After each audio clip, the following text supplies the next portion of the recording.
ሻሎም ሻሎም ሻሎም ናይ እግዚአብሔር ቤተሰብ ሰላም ጸጋ ምሕረት ናይ ክርስቶስ ምስ ኩልኩም እዩ ኣናኹም ሰላሐዲን ካብ ሲአርጂ ኢንተርናሽናል ቸርች ስቶክሆልም ስዊድን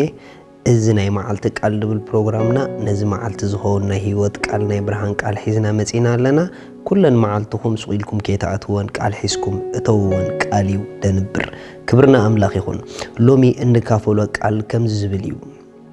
ኣብ ልዕሊ እግዚአብሔር ዘተስኦም ሰባት ምትሳዕ ሓደጋ ኣለዎ ዝብል እዩ ኣብ ልዕሊ ኣምላኽ ዘተስኦም ሰባት ምትሳዕ ሓደጋ ኣለዎ ብዙሕ ግዜ ኖርማል ጌርና ኢና ንወስዶ እግዚአብሔር ንኽጥቀመሎም ኢሉ ዘተስኦም ሰባት እግዚአብሔር ንኽጥቀመሎም ኢሉ ሰብ ብደይፈልጦ መንገዲ ብድሕሪ ማዕጾ ንነዊሕ ድሰርሖም ሰባት ሃንደበት ተገሊጾም ምስራእናዮም ከም ኖርማል ጌርና ነቃልሎም ንቕልደሎም ከም ኖርማል ጌርና ክንትስኦም ኮለና ቀሊል ይድመስለና ሳዕቤን ከም ዘለዎ ግን ኣይንፈልጥን ኢና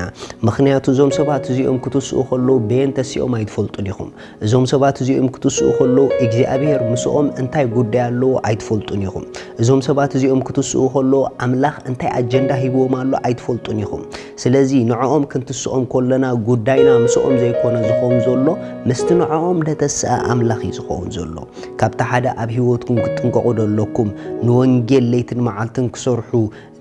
ዝውዕሉ ዘለዉ ስለ ወንጌል ህይወቶም ዝሃቡ እግዚአብሔር ቀቢኡ ድማ ንቤቱ ዘለዓሎም ሰባት ኣብ ልዕሊኦም ደይ ምትሳዕ ክብረት እዩ መጽሓፍ ቅዱስ ክዛረብ ከሎ ካብቶም ሓደ ኣምላኽ ደተስኦም ናይ እግዚአብሔር ሰባት ሐዋርያ ጳውሎስ ከምዚ ኢሉ ኣሎ ካልኣይ ጢሞቴዎስ ምዕራፍ 4:14 እስክንድሮስ እቲ አንጠረኛ ብዙሕ ክፉእ ገይሩኒ እግዚአብሔር ከምታ ግብሩ ክፈድየ እዩ ማይ ጋድ ንሱ ነጥቃልና ብዙሕ ይጻረሩ እዩሞ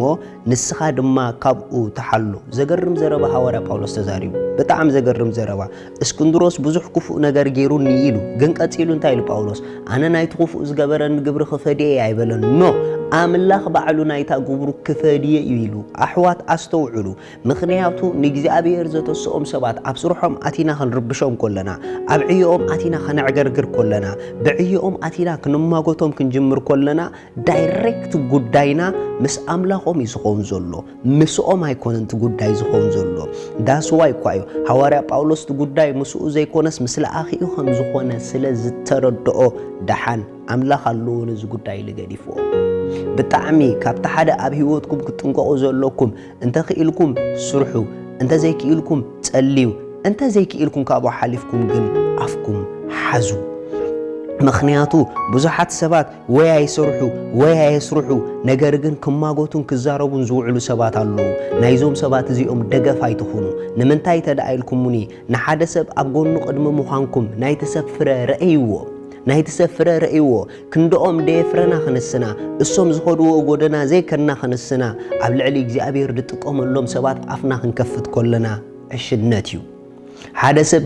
ኣድሒንካ ናብ እግዚአብሔር ደየምጻኻ ንሓደ ሰብ ጸሊኻ እኳ ዘይፈወስካ ንኣሽሓት ንፈውሱ ዝገበሮም ሰባት ኣብ ልዕሊኦም ከም ድላይካ ክትዛረብ ፍቓድ ኣምላኽ ኣይኮነን ስለዚ ኣብ ህይወትኩም ኩሉ ግዜ ክትጥንቀቑሉ ዘለኩም እግዚአብሔር ኣብ ዘተስኦም ኣብ ስራሕ ኣምላኽ ዝጎዩ ዘለዉ ሰባት እንታይ ኣጀንዳ ኣብ ህይወቶም ኣምላኽ ኣቆሚጡሎ ስለ ዘይንፈልጥ ብጣዕሚ ኣእዳውና ካብ ልዕሊኦም ከነልዕል ኣለና እንተዘይኮይኑ ግን ኣምላኽ ኣብኦም ኣቆሚጥዎ ዘሎ ነገር ክንርድኦ ይግበአና እዩ ሓደ ግዜ ንሙሴ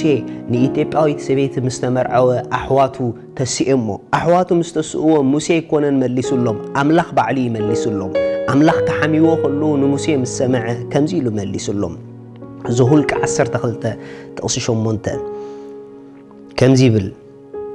ብግልጽ እምበር ብኸውሊ ዘረባ ኣይኮነን ኣፍ ንኣፍ እዛረቦ ንሱ ምስሊ እግዚአብሔር ከኣይርኢ ከመይከ ኣብ ባርያይ ኣብ ሙሴ ምዝራብ ዘይፈራሕኩም ኢልዎም ንኣምላኽ ባዕሉ ሚርያምን ንኣሮንን ንሙሴ ምስ ተዛረብዎ ኣምላኽ ባዕሉ መፂ ኣነ ንሙሴ ከምቶም ንነቢያት ብሕልሚ ድዛረቦም ኣይኮንኩን ድዛረቦ ኢልዎም ብግልፂ እየ ድዛረቦ ኢልዎም ከመይከ ኣብ ልዕሊ ሙሴ ባርያይ ኣፍኩም ክትከፍቱስ እንታኾንኩም ደይፈራሕኩም ኢልዎም ብጣዕሚ ዝገርም ነገር እዩ ርኢኹም ምኽንያቱ ኣብ ልዕሊ ሙሴ ኣምላኽ ዝቐመጦ ኣጀንዳ ስለ ዝነበረ እዩ ስለዚ ኣሕዋት ንሕና እውን ልክዕ ከምኡ ኣምላኽ ከም ዝብለና በዚ ቃል ጌርና ወሲድና ኣብ ልዕሊ ኣምላኽ ዝጥቀመሎም ሰባት ኣፍና ክንከፍት ንፍራሕ እንተ ደኣ ኣብ ከባቢና ኣብ ልዕሊ ኣምላኽ ደተስኦም ከም ድላዮም ኣፎም ክኸፍቱ ዘይፈርሑ ሰባት ተዳ ኣለዉ ኮይኖም ንርሓቐሎም መታን ከይልኩምና ንምንታይ ተተባህለ ኣብ ልዕሊ እግዚአብሔር ዘተስኦም ሰባት ከም ድላይካ ኣፍካ ምኽፋት ሓደጋ ኣለዎ ኢየሱስ ክርስቶስ ንዘል ዓለም ጎይታ እዩ ነቶም ኣምላኽ ዘተስኦም ልብኻ ከፊትካ ከይተቀበልካን ከይኽበርካን ንስኻ ብጊዜኻ ክትስእ ትጽበን ድሕር ኣለኻ ኣይትትስእን ኢኻ መጀመርታ ነቶም ዝተስኡ ኣኽብር ሽዑኡ ንዓኻ ምትሳእ ክኾኑ ኸዮም ኣምላኽ ሰማይ ይባርኽኩም ስለዚ ከምዚ ኢልና ኩልና ክንጸሊ ኢና ንጎይታና ኢየሱስ ክርስቶስ ኣብ ህይወትኩም ወሲንኩም ደይተቀበልኩምዎ ሰባት በዛ መዓልቲ እዚኣ ክትቀበልዎ ይዕድመኩም ንጎይታ ተቀበልዎ ዛ ጸሎት እዚኣ ምሳይ ጸልዩ እግዚአብሔር አቦ በኢየሱስ ክርስቶስ ስም ያምናለሁ ኢየሱስ ክርስቶስ ስለ ኃጢአቴ ከም ዝተሰቀለ ዕዳ ኃጢአቴ ከም ዝኸፈሎን ከም ዝሞተን ብሳልሰይቲ መዓልቲ ከም ዝተንሰአለይ አብየማን አምላኽ ድማ ከም ዝተቆመጠ ያምናለሁ ካብዛ ሰዓት እዚኣ ኢየሱስ ክርስቶስ ጎይታ ህይወተይ